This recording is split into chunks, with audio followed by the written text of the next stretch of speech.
Shalom, everybody. I'm Rabbi Edelstein, director of MEOR DC, and I want to share a brief pre-Pesach thought with you, the final of a three-part series that I've done. Yesterday, I talked about freedom.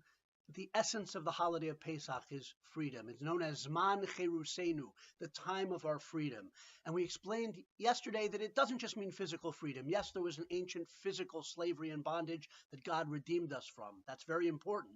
But there was also a spiritual redemption, and there is every year a spiritual redemption.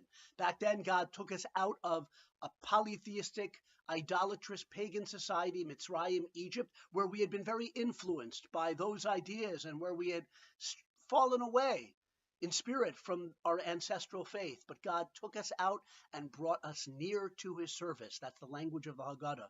And we can relive that every year to get freedom from the idolatries that crowd our lives and that can block us from having a personal connection to the one God, Hashem, who took us out of Egypt, who's been there for us throughout all of our history. An incredible night of spiritual freedom and physical freedom, Zman Cherusenu.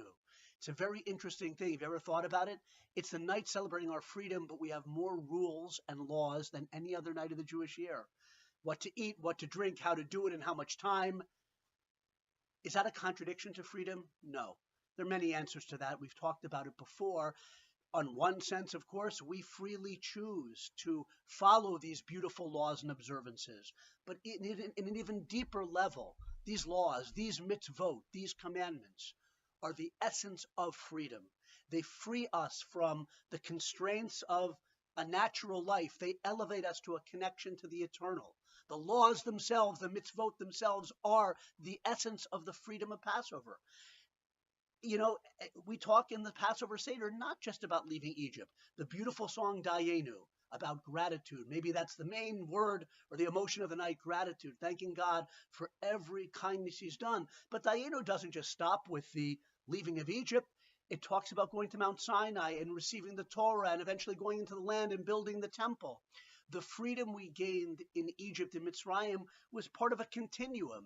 It culminated in getting the Torah. Not only culminated, that was really the very essence. God told Moshe at the very beginning of the redemption process, you'll take this people out to serve me on this mountain. And it meant Mount Sinai. So the laws that we lovingly engage in on Passover night, these beautiful observances, are the essence of why God took us out of Egypt in the truest sense. The laws are an expression of our spiritual freedom. It's a beautiful night Seder.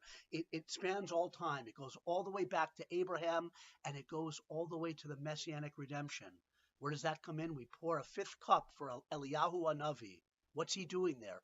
Because we're taught that he will return to the earth to prepare the world for the final redemption, the Messianic era, when all mankind, not just the Jewish people, will have true freedom, physically and spiritually.